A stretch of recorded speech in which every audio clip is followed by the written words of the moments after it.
Teori-teori yang mendukung pemungutan pajak. Berikut ini akan disajikan teori-teori yang digunakan untuk pemungutan pajak. Pertama, teori asuransi.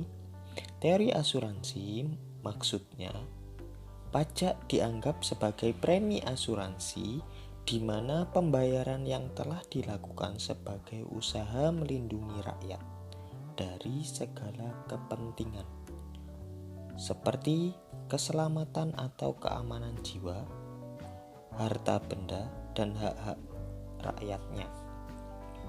Yang kedua, teori kepentingan.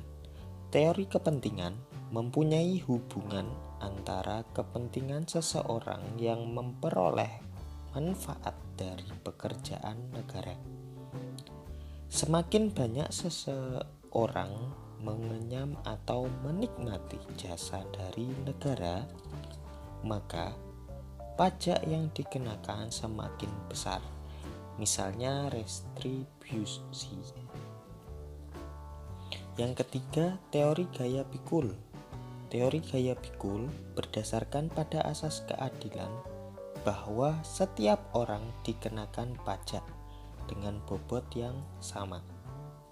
Teori daya pikul dapat digunakan melalui dua pendekatan dalam pengukurannya. Yang pertama, unsur objektif. Pembebanan pajak dengan memperhatikan besarnya kekayaan dan penghasilan yang diperoleh seseorang. Contoh pajak penghasilan. Unsur subjektif, pembebanan pajak dengan memperhitungkan kebutuhan primer untuk hidup. Contoh penghasilan tidak kena pajak atau PTKP. Dalam contohnya, seumpamanya penghasilan per bulan Bapak Adi 15 juta, Bapak Budi 15 juta juga. Statusnya yang membedakan K3 dan untuk Pak Andi, sedangkan Pak Budi TK 0. Secara objektif, pajak penghasilan untuk Pak Andi sama besarnya dengan Pak Budi karena memiliki penghasilan yang sama. Sedangkan secara subjektif, pajak penghasilan untuk Pak Andi lebih kecil daripada Pak Budi karena status Pak Andi yang menikah dengan memiliki tanggungan 3 anak atau K3. Sehingga kebutuhan material yang harus dipenuhi Pak Andi jauh lebih besar daripada Pak Budi yang berstatus belum menikah. Oke, yang keempat, teori bakti merupakan teori di mana negara mempunyai hak mutlak untuk memungut pajak. Tanpa negara, maka rakyat pun tidak ada.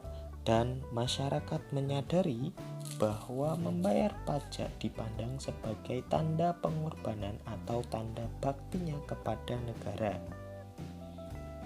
Teori ini terlalu menitik beratkan kepada negara, seakan-akan rakyat tidak bisa hidup tanpa negara. Tetapi negara bisa hidup tanpa rakyat, padahal realitanya tidak demikian, karena negara juga tidak mungkin bisa hidup tanpa adanya rakyat. Yang kelima, teori asas gaya beli.